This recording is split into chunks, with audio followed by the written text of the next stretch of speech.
In this video, we discuss photodynamic therapy as a cancer treatment. As always, these ideas are discussed in more depth in the book Cancer Self-Defense 101 Quick Tips to Help You Survive.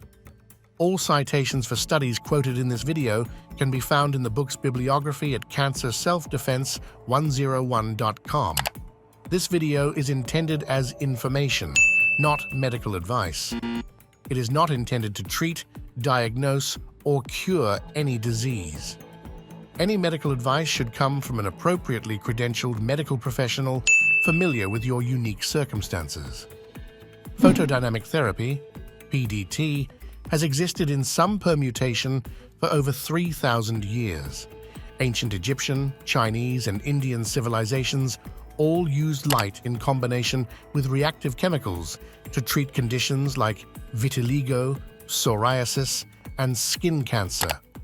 For instance, according to the Atharva Veda, an Indian medical text written circa 1400 BCE, people with vitiligo, a skin discoloration, were instructed to chew on black seeds from the bavachi plant, then sit in the afternoon sun until they began to sweat profusely.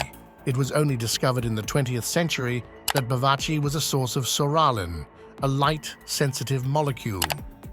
An early 20th century treatment for vitiligo was applying psoralen concurrent with UV rays, a treatment foreshadowed by the Indians thousands of years earlier. The concept of PDT is to administer a light-sensitive compound known as a photosensitizer, then expose the area with cancer to wavelengths of light that correspond to the absorbance band of the photosensitizer. A photosensitizer being used in photodynamic therapy. When exposed to the proper wavelengths of light, the photosensitizer produces reactive oxygen species, killing the tumor. This method results in less nearby tissue destruction than a method such as thermal ablation, because the mechanism of killing reactive oxygen species is much more destructive to cancer than it is to healthy tissues. There are many natural photosensitizers. The first and still most widely used photosensitizer, porphyrin, was developed from dried blood with the iron removed. In fact, the word porphyrin comes from Greek for reddish purple, the color of blood. Other natural photosensitizers include curcumin with a peak absorbance of 430 nanometers, berberine 410 nanometers, and chlorophyllin 600 to 670 nanometers. The ideal photosensitizer should have a peak absorbance towards the red or near-infrared end of the light spectrum, 660 to 850 nanometers, as these wavelengths allow for deeper tissue penetration.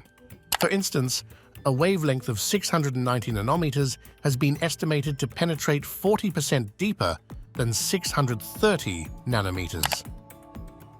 The maximum tissue penetration has been estimated to be only a few millimeters for blue light, such as berberine would use, to perhaps 2 centimeters for light, with wavelengths 690 nanometers and above. The strength and duration of the light source also play a role in tissue penetration. However, too powerful of a light source will be painful.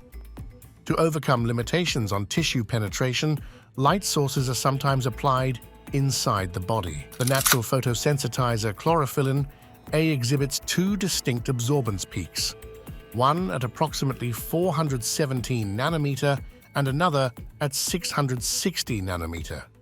Because 660 nanometers penetrates more deeply into tissues, it is used preferentially over 417 nanometers. Other qualities the ideal photosensitizer should have are relatively short half-life and specificity for cancer cells. Porphyrin has neither of these qualities. It is absorbed by healthy internal organs and skin nearly indiscriminately and lasts in the body for weeks, possibly months, making it so the patient cannot be exposed to sun or bright light without suffering burns on healthy tissue.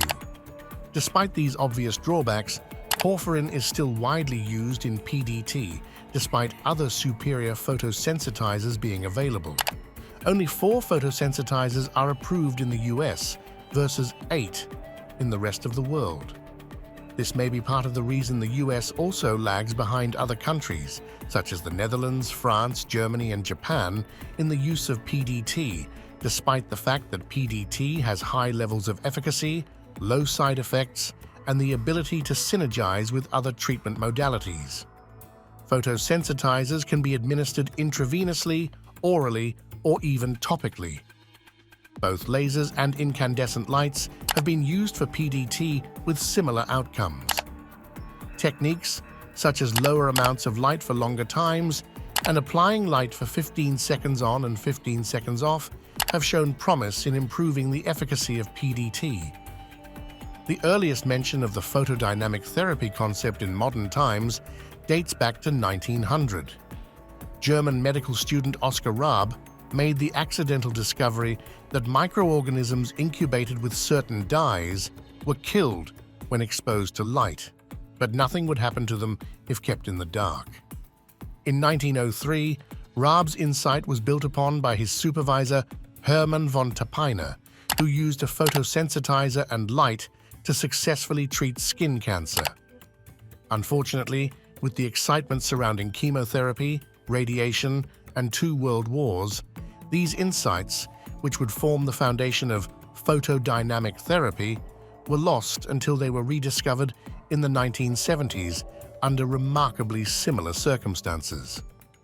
In the mid-70s, Dr. Thomas Doherty had just made the shift from private industry DuPont Chemical, where he worked on photochemistry-related projects, to academic research at the Roswell Park Cancer Institute. One day, when studying the effects of fluorescent dyes on healthy cells, a lab tech told Doherty that if the cells incubated with the fluorescent pigment were exposed to light, they would die. Dr. Doherty wondered if incubating cancer cells with a fluorescent dye and exposing them to light would kill them as well. Within a few years, Dr. Doherty was able to test the concept of PDT in clinical trials. In 1978, he reported on 25 patients with 113 primary and secondary skin tumors, all refractory to conventional treatment. 98 lesions completely regressed, 13 exhibited a partial response, and only 2 were resistant to treatment. The primary tumor types that responded included squamous cell carcinomas, basal cell carcinomas, and malignant melanomas, and the metastatic skin lesions arising from primary tumors of the breast, colon, and endometrium. Over subsequent decades, literally hundreds of clinical trials testing PDT have been performed. The overwhelming trend is PDT has efficacy matching other treatment modalities, chemotherapy, surgery, radiation, etc., in early-stage cancers with lower toxicities. Because PDT's mechanism of action, raising reactive oxygen species, is so fundamental, there are no cancer types that it has not shown efficacy in, although the ability for the light to reach the tumor or to reach its center can be a limiting factor. PDT has shown efficacy in a variety of cancers, aside from skin cancer, including 54 patients with early-stage lung cancer, for whom surgery was not an option, were treated with PDT using photofrin, an early photosensitizer, and showed an 85% complete response. There was only a 6.5% local progression rate at 20.2 months. In another trial of photofrin-mediated PDT in 133 patients with gastric cancer, 120 of whom had early stage, achieved a complete response in 100% of patients with a recurrence rate of 22%. PDT proved itself more effective than surgery at resolving head and neck tumors less than 5 millimeters with a largest dimension less than 2 centimeters, 86% versus 76%, and only slightly less effective at resolving tumors about double the size, 63% versus 78%. A meta-analysis of 10 trials found that PDT produced far superior outcomes to biliary stenting, a common standard of care procedure in biliary cancer. The PDT group was 4.39 times more likely to have a decrease in bilirubin levels than the stenting group after 7 days. Median survival was 413 days in the PDT group versus 183 in the stenting group. 413 low-risk prostate cancer patients were separated into 2 groups, PDT versus active surveillance, which is the standard of care. After 2 years, 28% of the men who had received treatment with PDT had disease progression compared to 58% in the active surveillance group. According to a 6-study meta-analysis, PDT is also effective in early-stage cervical cancer or cervical intraepithelial neoplasia, a precancerous condition. A. Chest wall lesions before PDT. B. Changes 1 week after PDT. C. Necrosis, a form of cell death, of highlighted fields 1 month after PDT. D.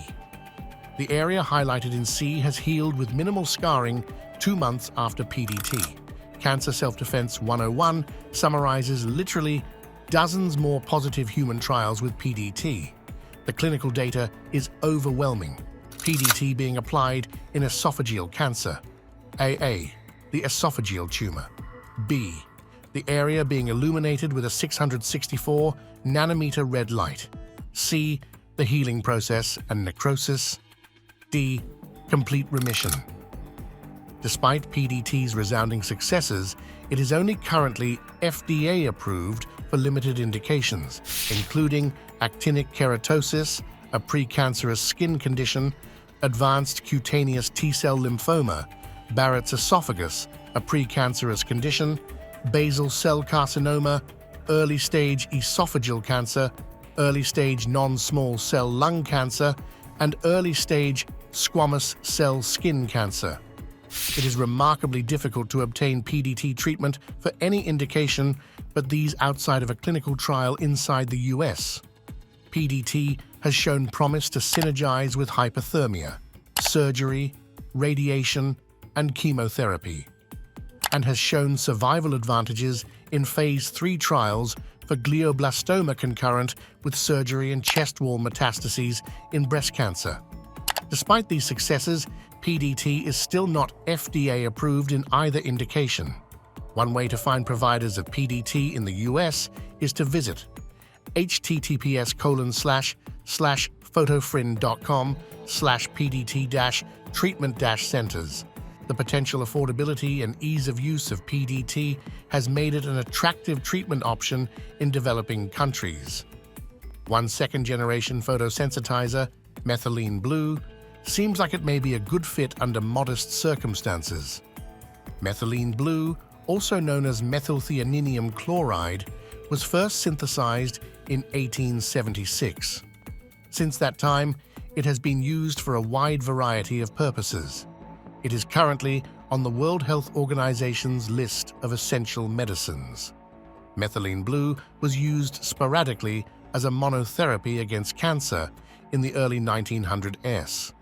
An article published in 1906 in the Journal of the American Medical Association by Dr. Abraham Jacobi gives his personal account of prescribing methylene blue to cancer patients. He states that he treated up to 150 inoperable cancer patients with methylene blue over the course of 15 years and saw significant improvements. He also states, "So I can say that I have a number of eases, improvements. I do not think, however, that I have ever cured a case. I have seen patients die during the treatment, but I have also seen them comparatively well, attending to business, living 3, 4, 7, and 8 years, and perhaps finally submit to their disease." Remarkably, Dr. Jacobi anticipates the use of methylene blue in photodynamic therapy. "I have commenced to expose my methylene blue patients to the sunlight. Whether it will be of any use I cannot say. I have exposed them in the solarium or in bedrooms, kept them there undressed hours and hours, as long as their household or business will permit them. It is not impossible, it is even probable, that light will do a great deal more in connection with methylene blue than methylene blue alone." I simply say I am positive that it has rendered me a great deal of good service in at least 120 or 150 cases in the course of the last 15 years. A number of physicians and surgeons in New York have had their attention drawn to the subject and are trying the remedy. It is well tolerated. Methylene blue has also been tested as a photosensitizer in humans with cancer.